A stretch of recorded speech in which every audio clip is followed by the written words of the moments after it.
달린 복이라고 수도 없이 말씀드렸습니다. 생명의 실제 앞에서 미지근한 신앙생활로 적당하게 현실에 맞춰 살아가는 것이 얼마나 어리석음의 소치인 줄도 훗날들 다 확인이 될 것입니다. 아무리 종이 목이 터지라 외쳐대도 결단하며 각자가 순종의 행함 속에서 뿌린 대로 거두는 것뿐 갇힌 자리에 앉아 있어도 모든 것은 각자에게 달린 열매입니다. 천국에 들어가 받는 상급과 처소도 모두가 각자가 행한 대로 받는 열매이기에 지금 우리들은요, 믿음의 경기장에서 다름질을 하는 인생으로 살아간다는 것 절대 한순간도 잊지 않아야 합니다. 절대로. 땅에서는 지금 부부니까 이렇게 옆에 앉아 있는 거지만요, 하나님이 보실 때는 각자의 신앙은 각자입니다. 아버지는요, 반드시 행한 대로 갚아주시며 아버지의 소유가 되었을 때 그의 인생은 아버지가 관리하시고 아버지가 보살피시고 아버지가 공급해 주셔요. 이거 알아야 됩니다. 아버지의 것 아버지가 책임지게 되기에 아버지의 것으로 살아가는 것이 최고의 축복입니다. 아버지의 소유가 되려면 아버지를 섬기는 자가 되어야 합니다. 아버지를 섬기려면 아버지를 섬기는 일에 걸림돌 되는 것 다 치워야 됩니다. 여러분, 우리가 걸어갈 때 자갈이 있으면 자꾸 넘어지죠. 그 자갈을 어떻게 해야 됩니까? 치워내야 되지 않겠습니까? 아버지를 섬기는 자는 아버지의 명령에 즉각 온전한 순종을 요합니다. 때로는 목숨을 내어놓을 것 같은 위기 속에서도 기뻐하며 아버지 때문에 내어놓을 수 있어야 합니다. 시간이 지나면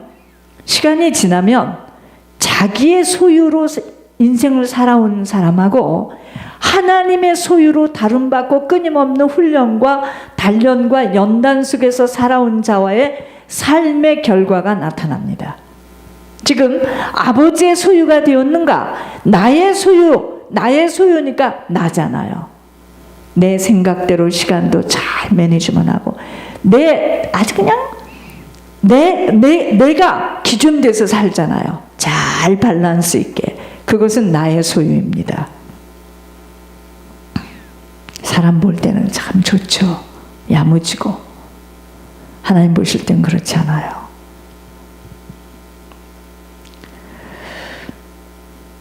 젊어서는요, 내 힘으로 쌓아가는 것들에 목에 힘을 쏟으며 당당하게 살아갈 수 있지만 기력이 소외하여지면서 인생의 석양이 지는 아버지의 결산의 시간표가 다가와질 때는 그 누구도 이해할 수 없고 말로 표현이 안 되어지는 두려움과 초조함이 엄습해 오는 것은 영혼이 있기 때문이에요. 영혼이 있기 때문에 자리에서 꽁꽁 묶여서 일어나지는 못하지만 불안합니다. 절대로 편안하지 않아요. 그러니까 술을 마시지 않으면 잠을 잘 수가 없고 차곡차곡 돈을 모으지 않으면 불안해서 못 견디는 거예요. 그러므로 인생 말년에 어떤 모습으로 살아가는가가 의인과 악인으로 분별이 되어지는 것입니다.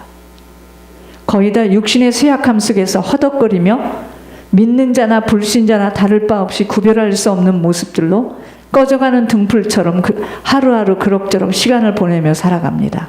귀신 같은 얼굴을 하고. 이러한 모습 속에서는 생명의 기운을 찾아낼 수 없기에 끝날까지 우리는 뭐죠?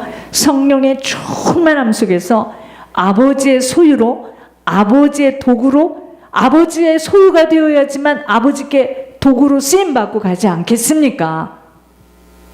아버지의 소유가 되지 않았기 때문에 아버지가 만남도 안 주시는 거고 아닌 만남을 자꾸만 주시는 거예요.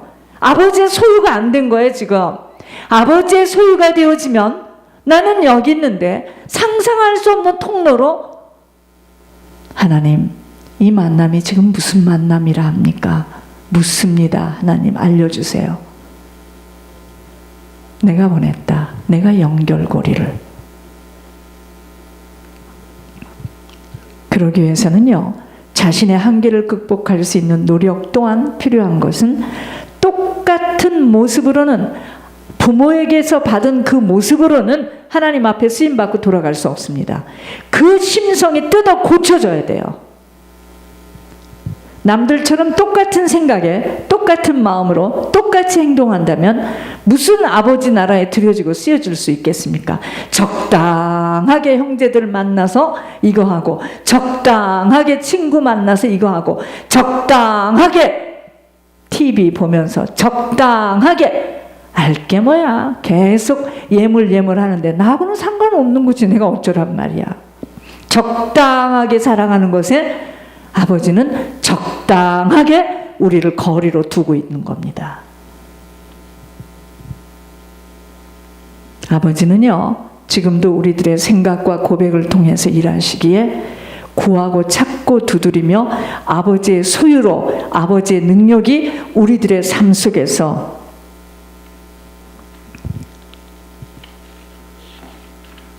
나타나도록 끊임없이 달려가야 합니다. 그래서 노력 또한 필요한 것입니다. 여러분, 반드시 말씀드릴게요.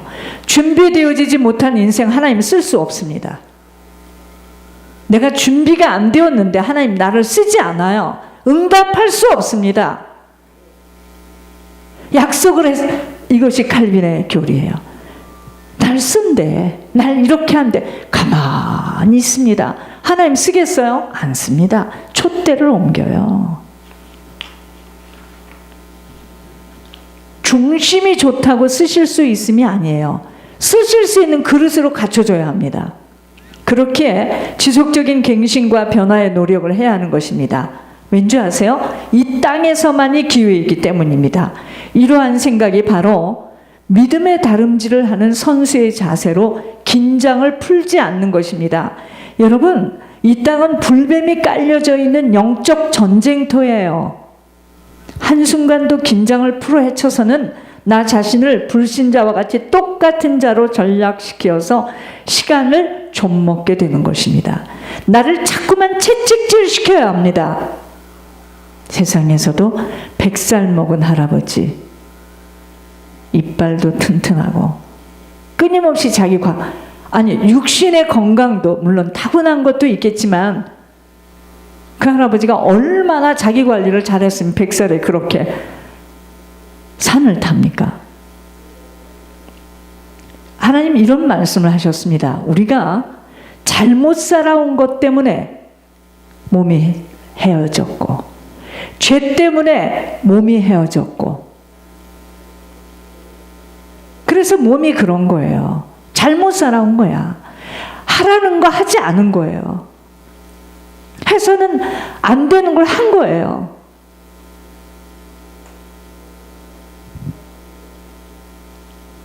우리가 그러죠. 부모로부터 연약한 몸을 타고났어. 그럼 귀신이 그럽니다. 그러니까 너는 계속 연약하게 살아. 이럽니다. 그 얘기만 해갖고는 안 돼요. 연약하기 때문에 우리는 강건하도록 뭔가 노력을 해야 됩니다. 귀신은 그거죠. 여러분, 하나님은요, 절대로 약한 자 안 써요. 제가 이번에 또 봤습니다. 죄진 사람 돌아와도 쓰고요. 어떤 사람도 다 써요. 고쳐서 씁니다. 연약한 건 못 써요. 왜냐하면 싸워야 되는데 싸우기 전에 자기 스스로 몸이 너무 연약해서 싸울 수도 없어요. 그럼 무슨 싸움입니까? 내보낼 수가 없어요. 일단 몸이 약하다는 건 지고 들어가는 겁니다. 뭔가 이거는 갱신을 해야 돼요. 우리가 연약한 자들은 저부터 시작해서 시간의 패턴을 바꾸든가.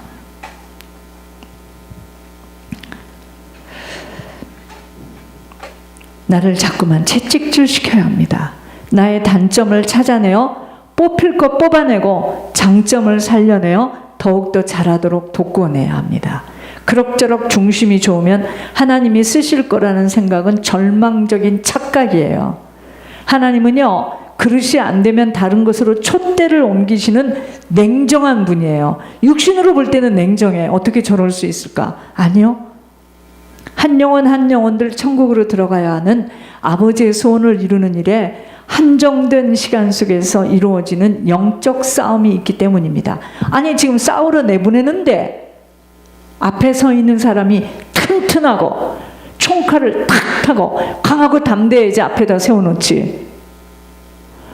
나가면서 그 공포 분위기에 자기 스스로 자멸하고 말아. 그 부대는 다 죽습니다. 이번 주 내내 하나님의 소유라는 단어가 머릿속에 각인되어져야 합니다. 남편, 부인, 부모의 소유가 아니에요. 자녀의 소유가 아니에요. 우리는 아버지의 소유가 되어질 때 아버지의 각별한 관심 속에 아버지의 보살핌으로 아끼시는 보호하심이 있게 될 것이기 때문입니다. 몸이 약하면 몸이 강해지는 뭔가를 약도 먹고 어떻게 해야 됩니다. 늘 아파 몸이 약해. 그건 사단이 굉장히 좋아하는 소리예요. 아버지의 것을 마음껏 받아 누릴 수 있는 자격이 되어지는 아버지의 소유자로 살아감이 인생 풀어지는 비결입니다. 아버지의 것은 아버지가 관리하게 되어 있기에 이제는 아버지의 소유로 살아가려면 다름받는 일에 기뻐져야 합니다. 망아지처럼 들로 산으로 내 마음대로 살아온 성품 체질 다 잘려져야 합니다. 아버지 닮은 성품으로 아버지처럼 오직 나 자신을 온전히 하나님께 내어 맡기면서 그 어느 것에도 욕심을 내지 않고 오직 아버지의 것으로 아버지와 함께 영원히 살아가는 그 소망 하나만을 가지고 아버지처럼 섬김에 투철한 자가 되어져야 합니다. 먼저는 아버지의 명령에 지금 내가 불순종하고 있는 것이 무엇인가를 점검할 수 있어야 합니다.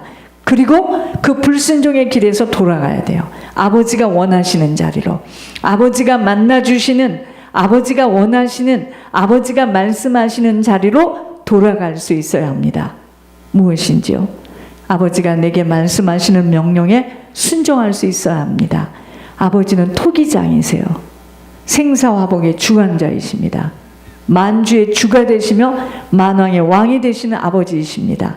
아버지 말씀을 농담으로 받거나 듣고 넘겨버릴 때에는 불순종이 되기에 아버지와는 아무런 상관이 없는 자로 아버지의 관심 밖에서 살아가게 되어지는 거예요. 그러므로 먼저는 아버지의 말씀에 순종하는 자리로 돌아갈 수 있어야 합니다. 그렇다면 어떻게 내가 아버지의 유산으로 살아갈 수 있겠는지 정리해 보겠습니다. 1번. 내게 말씀하시는 아버지의 명령이 무엇인가를 각자가 점검해 보시기 바랍니다. 다른 옆에 누구 말고 나에게 말씀하시는 그 명령이 무엇인가? 2번.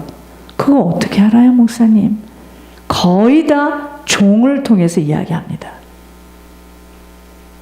두 번째, 아버지만을 존중히 여기며 경외하는 일에 내가 지금 걸림돌이 무엇인가를 잘 살펴보세요. 내가 아버지를 존중히 여기고 아버지를 경외하는 일에 자꾸 내가 걸려 넘어지는 걸림돌이 뭐냐 이 말이죠. 세 번째, 나는 지금 아버지를 섬기며 살아가고 있는가? 아니면 나 자신을 위하여 간신히 근근전전하면서 살아가고 있는가? 점검해 보아야 합니다. 네 번째, 오직 아버지만을 기쁘시게 해드리는 일에 내가 온전한 희생과 헌신과 충성이 되어지고 있는가를 점검해 보아야 합니다. 아버지의 유산이 되어지면 아버지 나라의 상속자로 복음을 위하여 생을 드리게 되며 그 한 사람으로 인하여 복음이 흘러가게 되어 있습니다. 나로 인하여 구원의 일들이 지속되어지고 있는가 계수해 보아야 합니다. 내가 하고 있는 일, 지금 우리 가정 가문이 지금 구원에 드려지고 쓰임받고 있는가를 점검해 보아야 합니다. 즉 나로 인하여 중보 회개함을 받고 천국에 들어가는 자들이 일어나고 있는가? 내 자신이 중보 회개자의 사명을 잘 모르기도 하며 관심도 없고 그저 사는 것에 급급해 있다면 나는 지금 아버지 유산으로 사는 자가 아니고 내가 유산입니다. 내 유산으로 되어서 살아가고 있는 자로 내 마음대로 내 원하는 대로 막 사는 인생이에요. 막 살아. 그냥 막 살아요. 그 사람은. 아버지의 유산이 되어지지 못하였기에 아버지의 보살핌은 받을 수 없는 아버지의 관심 밖에 있는 자로, 그런 사람은요, 나 혼자 아버지를 사랑한다고 경건의 모습을 갖추고 사느라 수고하고 무거운 짐을 잔뜩 짊어지고 살아가는 자입니다. 어떤 사람, 분명히 하나님께서 여기 들어와서 가르침을 받고 이 밑에서 훈련받고 사명을 감당하는, 자기는 이스라엘을 가야 되고 선교를 가야 된대요. 그 돈 다 까먹고 돌아해서 자기는 자기 생각대로 지금 하나님을 믿는 거예요. 여러분 있죠, 어차피 갈 지옥 차라리 놀다 가는 것이 더 나아. 그게 지금 자기 생각대로 하는 겁니다. 자기가 유산이야. 자기 유산이야. 아버지 유산이 아니야. 아버지는 여기 와서 말씀을 듣고 훈련받고 여기서 신앙생활하여 천국 가려는데도 한 주에 그 사람으로 인하여 세 명을 데려가셔서 지옥으로 그래도 그게 무슨 소린지. 얼마나 안타까운 이야기입니까? 아버지의 소유입니다. 특별한 소유로 삼는 자가 돼야 돼, 저희가. 그때부터 아버지가 우리를 보살피고 관리합니다. 자, 교회 소식을 빨리 보겠습니다. 제 아무리 위풍 있고 돈 많고